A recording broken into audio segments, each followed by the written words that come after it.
Good morning students, welcome to my channel धोखेबाज educator. तो आज इस वीडियो में आपके लिए लेकर आया हूँ प्रेजेंट कंटिन्यूअस टेंस। इस चैनल पे मैंने सिंपल प्रेजेंट टेंस पढ़ाया है, यहाँ पे वीडियो आ रही होगी, मेरे चैनल पे जाइएगा, आप उससे पहले देखिएगा, फिर इसको देखिए। प्रेजेंट कंटिन्यूअस टेंस, इसमें हम समझेंगे प्रेजेंट कंटिन्यूअस टेंस क्या होता है। टाइम वेस्ट नहीं करते हैं स्टूडेंट्स, स्टार्ट करते हैं। कंटिन्यूअस का मीनिंग क्या होता है? कंटिन्यूइंग, मतलब कोई काम हो रहा है, मैं आपको पढ़ा रहा हूँ। ये एग्जाम्पल होगा प्रेजेंट कंटिन्यूअस टेंस का, काम चल रहा है। आइए इसकी डेफिनेशन देखते हैं स्टूडेंट्स। अब हम आ गए हैं। The simple present continuous tense is used to describe an action that is happening now. ये कौन सा एक्शन डिस्क्राइब करता है? जो अभी हो रहा है। आप पढ़ रहे हैं, मम्मी खाना बना रही हैं, बहन डांस कर रही है। तो ये किसके एग्जाम्पल है? कंटिन्यूअस टेंस का जो अभी काम हो रहा है उसको कंटिन्यूअस में कहते हैं हम। अराउंड दी प्रेजेंट टाइम में, और अ टेम्परेरी सिचुएशन में आप पढ़ रहे हो। आप जिंदगी भर थोड़ी ना पढ़ते रहोगे, आप एक पॉइंट ऑफ टाइम के लिए ही तो पढ़ रहे हैं स्टूडेंट्स। तो जिंदगी भर तो आप पढ़ते नहीं रहेंगे। सो एक टेम्परेरी सिचुएशन है, ये टेम्परेरी एक्शन है। तो ये तो थी डेफिनेशन प्रेजेंट कंटिन्यूअस टेंस क्या होता है। जो काम चल रहा है उसको हम कहते हैं प्रेजेंट कंटिन्यूअस टेंस। स्टूडेंट्स पहले यूजेस समझते हैं, यूजेस क्या होते हैं इसके, तभी तो चलेंगे आगे। Uses of present continuous tense: an action happening right now, जो एक्शन अभी हो रहा है। Something is happening at this moment, जो एक्शन अभी इस मोमेंट पे हो रहा है। आई एम स्टडिंग नाउ, मैं भी पढ़ रहा हूँ। शी इज वॉचिंग टेलीविजन, वह टीवी देख रही है।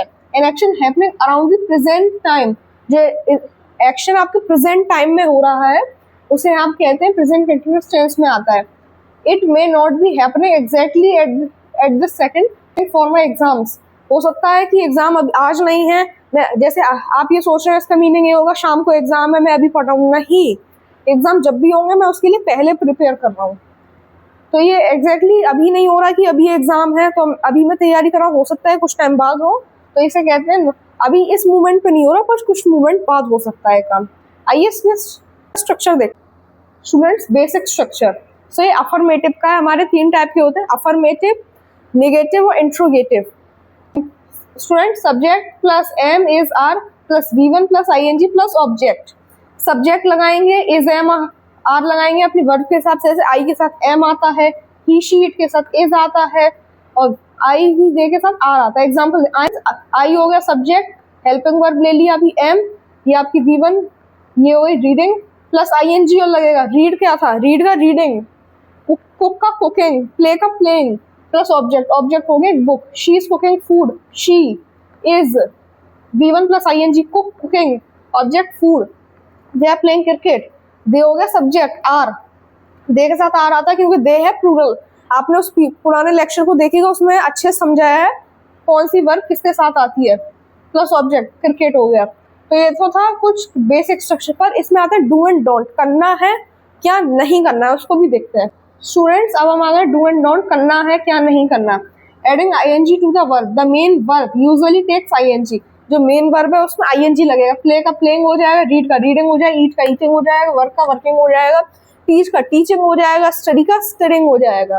तो ये थे डू एंड डोंट, मतलब कुछ बेसिक। अब चलते हैं नेगेटिव स्ट्रक्चर की तरफ। पहला हो गया अफर्मेटिव, अब चलते हैं नेगेटिव की तरफ। स्टूडेंट्स नेगेटिव सेंटेंस की तरफ आ गए।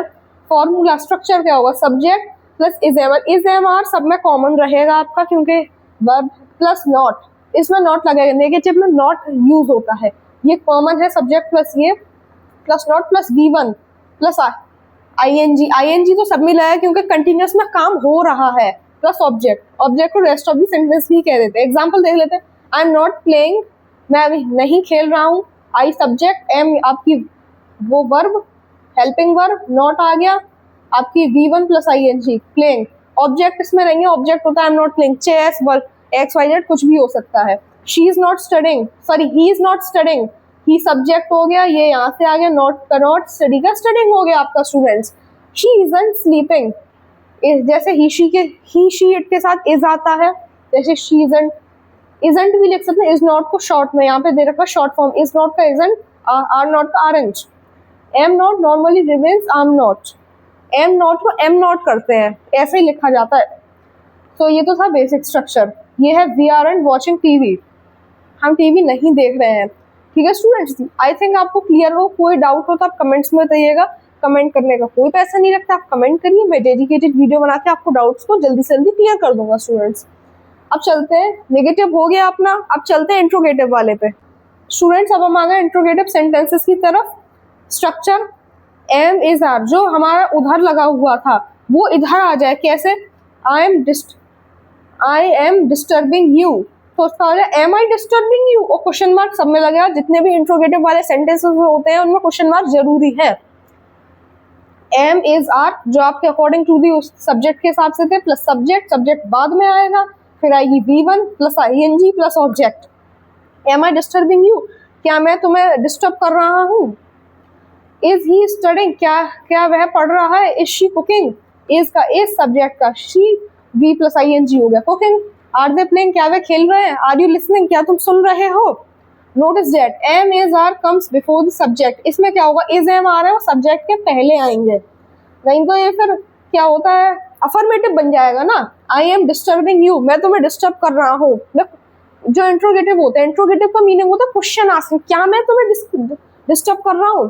क्या मैं आपको पढ़ा रहा हूँ? Am I teaching you? So ये तो था इंट्रोगेटिव। स्टूडेंट्स अब हम आ गए WH क्वेश्चन पे। WH क्वेश्चन कैसे यूज किया जाता है, इसका स्ट्रक्चर देख लेते हैं। WH वर्ड आएगा। WH वर्ड कौन से होते हैं? व्हेन, वेयर, व्हाट, हाउ, इस टाइप के होते हैं। इसके बाद आएगा am is are plus subject plus V1 plus ING। Example देख लेते हैं student. What are you doing, तुम क्या कर रहे हो? WH वर्ड हो गया, आर आपकी यहाँ से आ गया, यू सब्जेक्ट हो गया, V डू का डूइंग हो गया students. Where is she he going, वह कहाँ जा रहा है? वाई शी क्राइंग, वह क्यों रो रही है? वाई आर दे प्लेइंग, वह क्यों खेल रहे हैं? वाई आर यू लाफिंग, तुम क्यों हंस रहे हो? ये थे स्टूडेंट WH क्वेश्चन वाले वर्ड्स। इन पे भी क्वेश्चन लगेगा क्योंकि हम पूछ रहे हैं तुम क्यों हंस रहे हो, तुम क्यों पढ़ रहे हो, तुम क्यों ये कर रहे हो, तुम क्यों वो कर रहे हो। जितने भी क्यों वाले क्वेश्चन होते हैं उन पर क्वेश्चन मार्क लगता है स्टूडेंट्स, सबसे मेन थिंग। अब स्टूडेंट्स अभी तक तो ये बहुत जल्दी हो गया था, अब इसका एक बार फ्लो चार्ट देख लेते हैं, इससे जल्दी से जल्दी समझ में आ जाए। रिकैप हमने क्या पढ़ा था स्टूडेंट्स, फ्लो चार्ट है ये, रिकैपिचुलेशन हो जाएगा। Type, formula, example. अफर्मेटिव का क्या था? सब्जेक्ट, एस को सब्जेक्ट से डिनोट कर दिया। Am is are plus V1 plus ING, she is dancing. I am teaching, he is cooking. Native, subject plus M is R plus not plus V1 plus ING, she is not dancing, I am not teaching you, he is not cooking food. Interrogative, M is R plus subject plus V1 plus ING, is she dancing? ठीक है students, am I teaching you? WH question वाले, WH question plus M is R plus subject plus verb ING, what is she doing, what are you doing, are you studying? तो ये तो था students flow chart. क्या तुम क्या पढ़ रहे हैं? Are you studying? सो ये तो था आपका present continuous tense student. I think आपको समझ में आया हो। कोई डाउट हो तो कमेंट में बताइएगा। आज के वीडियो में सिर्फ इतना ही, मिलते हैं नेक्स्ट वीडियो में, तब तक के लिए बाय।